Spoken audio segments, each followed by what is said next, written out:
Welcome to another episode of Olympics on Lockdown. Now, for this edition, we have to go all the way to Oregon in the United States of America on a cold Sunday evening.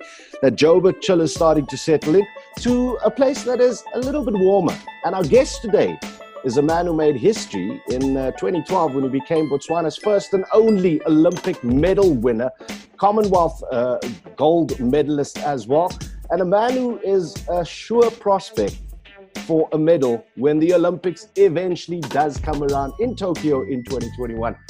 Mr. Amos, how are you? Hello, sir. Super good, sir. How are you doing?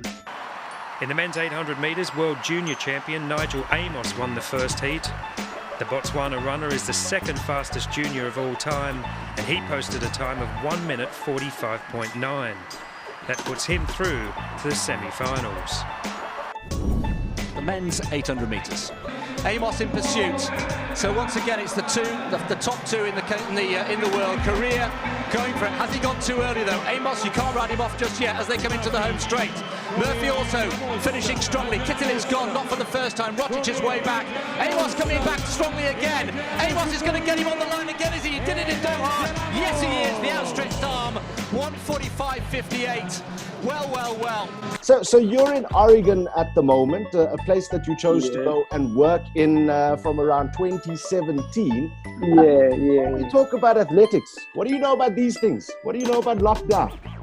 Oh, my man. We know it's everywhere. The whole world, it's everywhere. When lockdown to even here, man. The country things the way we want to be. But it's keeping moving, right? But like, what specifically can't you do at the moment? For instance, are you on the track at least now that Oregon is starting to reopen up again? Yeah. Now it's starting to reopen up again, so I could be the track. I could just go into some track session, but we can't train with the whole group now. We have to divide it into numbers. It's less numbers. We can't train with all my training partners the way we want, but we're keeping rolling, and we moved gym to the garage in the house, altering things there and there.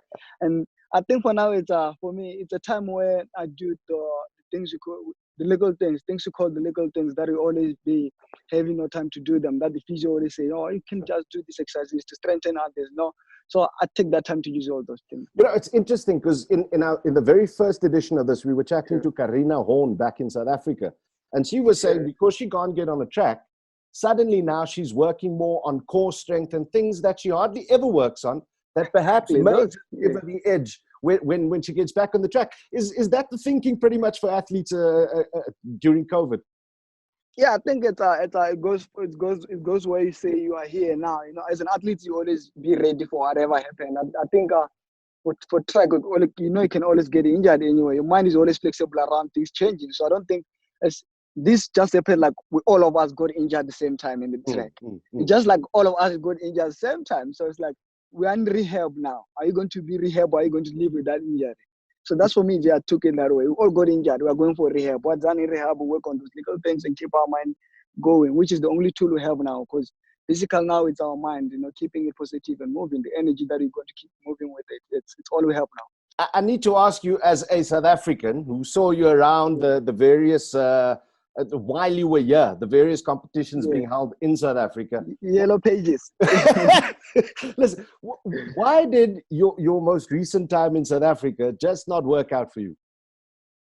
I was young then. I got 18. Now when I was in South Africa, I was growing up. I'm getting to 21, 23. The stage where I'm transiting to be a young man. I want to live a young boy life. I want to live my childhood life. I want to keep the professional side going.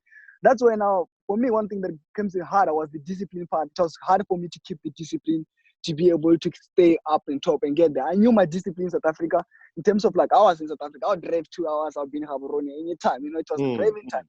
So I needed to see that what does it take for me to get to be where I want? Am I sacrificing enough to get there? So it was a point where get to Rio when I was knocked out in the heat, and then I was like, I need to change. If I want to keep on doing this, I need to change the way I'm doing things, and I need to find another place to go. And Mark was the close coach that I knew about, that I talked to previously, that I met around the circles, and then we were on it. As I prepared for my conversation with you, when I look at some of the publications coming out of your home country, Botswana, your fellow countrymen and women, they're a bit upset that Nijel Amos isn't preparing for the Olympics in Botswana, ne? Yeah, no, definitely they do. But it's at the end of the day, you wanna be. It's about where you be. You know that my goal. I have a good team around me. You know, a team that to take me to be able to achieve my dream and goal I have for 4 years. For past 4 years, from 2013 to 2016, I was in South Africa. You know, Mm. that was in one Olympic cycle. Another Olympic cycle, I moved down here. I moved with Olympic cycle to say, okay, from one Olympic cycle I tried. Now it's another Olympic cycle again. My first Olympic cycle I tried in Botswana. I was still based in Botswana, even though I trained most of the time in Pretoria, but I was still Yeah, doing yeah. working from home. You know, I think as you get to another level where things changing for you. For me, coming here was the point where I needed things to be super working physical around me in terms of physio, dietitian, coach plans, and everything. Because I was vulnerable. I was getting injured each and every Mm. time. I will Mm. win faster races. You know, I'll win faster races. Diamond League is not a hassle. I'll get to the race. I'll win the race. I'll have the world leading time. But I don't win championship anymore. I want to win the Olympics. I want to win the world champion. Why was I not winning the world championship and all? Still be able to be world number one. You know. So coming here was broken. I was coming here to be fixed again. You know, I came here with Coach. I told him like, my man, I'm broken. I need you to get me fixed Mm. again, Mm. to get back into instill confidence back in, love back in again, and get back from it. And we've been flowing, my man. We've been going from 143, 142, 141 last year, and this year, who knows what was going to happen? You know. Look, that 141.89 puts you in as world lead. If the Olympics was going to happen this year, Nijel Amos would have been the Yeah, man there. He would have been the guy that everybody's looking at. Before we talk about what you want to do, explain yeah. to our viewers why those times have come out of that training in Oregon. Why is what you were doing now putting you in that sort of world lead position? You know, if you look at it, it's after 7 years I run 141 again. And again, it's after 7 years the women been run 141. No one ever done that ever since we did it in 2012. It's something that doesn't happen regular, but if you got the strength and the talent to do it, something that I believed I would have been doing it repeatedly after I've been able to do it at a young age. You know, you are 18, you run 141. You expect yourself like the more you grow up, the more you be better. If you Mm. do it at young, you should just grow up, be better. You know, so as I was growing up, I was not getting closer to that time. As I growing up, I was not getting closer to that time. Time is going, injuries after injuries. Then I realized, you know, sometimes you got to work, you got to put in the work after the success. For me, it's kind of like for these 7 years, I was putting in the work to see the success work. Because I don't know how I got my 141 in that. In terms of like my training was not manageable train program that this is our aim. We want to get to 141. This is the program to get you here. You see, we didn't even have that.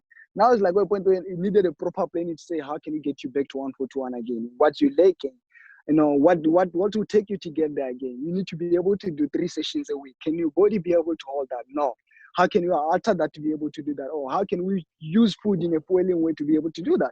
So I needed to sit down, have a proper thing going around like that. So now it's flowing, man, and we're going the right way. Now, as a group in Oregon now, because you're not on your own, Yeah. what's the thinking in terms of how, as athletes, you're moving forward for the rest of the year and making sure that you are in the right physical and mental condition come Tokyo 2021? For us, it's kind of like when everything started to switch off, we're just like, okay, guys, for us, the season is going. We're training. The opportunity for to go to the track and all the time aligning. We're training like the season is going. I'm doing sessions. I'll tell you, I'm doing good sessions now, sessions that I know if I get on track tomorrow and I'll run 143 now. I'll tell you I'm in 143 shape. I know where I am. I'm Mm. keeping it moving. So for us, like, if you keep the body moving, the mind will follow. If you keep the mind going, it's easier to keep them going together. And if there's no race that is going to happen at the end of the season, we're breaking up, we're going to rest, come back for the Olympic year, but we're still doing it to keep in touch with it. You know, we didn't lose it, all that. We keep it in touch. We keep the cycle, we keep the schedule going. The routine is the most important thing, you know, important thing. You've in the past been fairly clear in terms of what you want to achieve, and you put it out there before you head Yeah. into races. Just tell us very clearly what your thinking is in terms of what you're going to achieve at the Olympics when it comes. I think for me, as I grow up, I learned how to speak things into existence. You know, when I won the World Juniors in 2012, and then I was sitting down on the couch one time, and a reminder from Facebook shows me a status from 2011, a year before. I was saying, I'll be in Barcelona next year. I'll make my country proud. And then I was like, I won the champion the next year. I was the world champion. I did it, you know. So I learned that I put myself into there. I put my mind into there. This is how I'm going to go to things. Mostly if I go to race, I always can tell the guys, no, today we get at 141. This is how it's going to come. put my mind and put my energy on it. The body's already moving on it. I just have to go through it. So I think at the moment the things the way are going, definitely podium finish for me. It's a podium finish. There's no way I would win the podium finish. You know, it's an Olympic where I look at it, say this might be your last Olympic, Nigel. You know, it's Olympic. I say you need to get. It would be history for me to get another one, the second Olympic medal. You know, for the country. When I was 18, it would be nice for me to have to join the little group of elite who won Olympics medal 8 years apart. You know, it's not just getting there, winning the Olympic medal. It's something that not most people get to see to try to get that attempted. You're tempted at 18, come and back again. You can't attempt in 3 Olympics, you know. So I'm excited about it. 8 years apart, I'm excited about it, you know. So that's what I'm excited. That's what more exciting about it. I look at the stuff that you're posting on social media. I look at what you're saying now, and are we dealing with a new mind, a new Nijel Amos?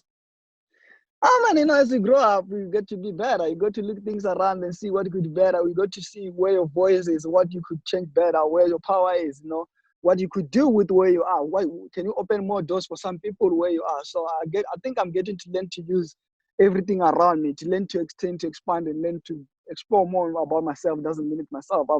I've confidence to learn more about myself and to give shots everything that comes my way, you know. You still have family back in Botswana? Your daughter, is she there, or has she been with you in the States? And now my daughter in Soweto now. My daughter in South Africa. So we got our lockdown at the moment in Soweto, huh? Oh man, you got the lockdown. It's in there. No school for young girl. but you're staying in touch. You guys are in contact with. Yeah, we stay in touch. We video call as much as you can. We call as much as you can. You know, we keep in touch. You got to.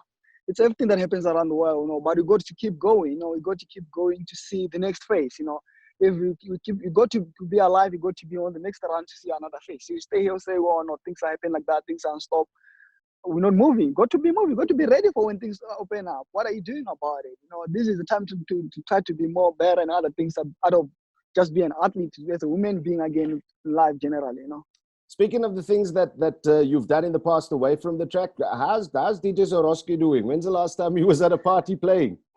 Last time I played was in 2017, actually, at my festival homecoming. You know, the DJ part wasn't like I was venturing to be a DJ, full-time DJ. You know, for us athletes, especially, I'll say there's we in our region. I've seen how we kind of slow down when it comes to mental health issues. You know, where we don't realize how much it plays in the performance and ability of an athlete to put it together. The DJ came in a point in 2013 when I was injured in the World Championships that were in Russia. You know, the World Championships that were in Russia, they were won by 144. And I knew in there around 144, you know, but I'm in the couch, I'm stressing about when am I going to get healed again. The injury that I had, that was, I think is the worst injury I had.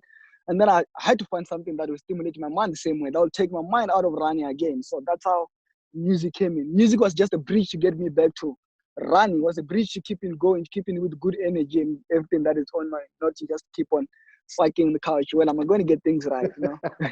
And just lift that cup there to the left of you so people can see what was in it, just in case they had an idea. It was just coffee, ladies and gentlemen. But no, I know, Nigel, now that lockdown 3 has come, some South Africans would want to fill that with something very special. Videos of South Africans on Facebook celebrating that the president said the alcohol can be sold. We're going to leave it just there. We're going to leave it just there. Nigel, listen, I'm sure we'll touch base with you before the Olympics comes around, but it's good to see that you're in a good state of mind. The body's healthy. And like we said, you're the world lead when it comes to the 800 and looking forward to the Olympics when they eventually come. I appreciate you having me, brother. Sure, my guy. All right.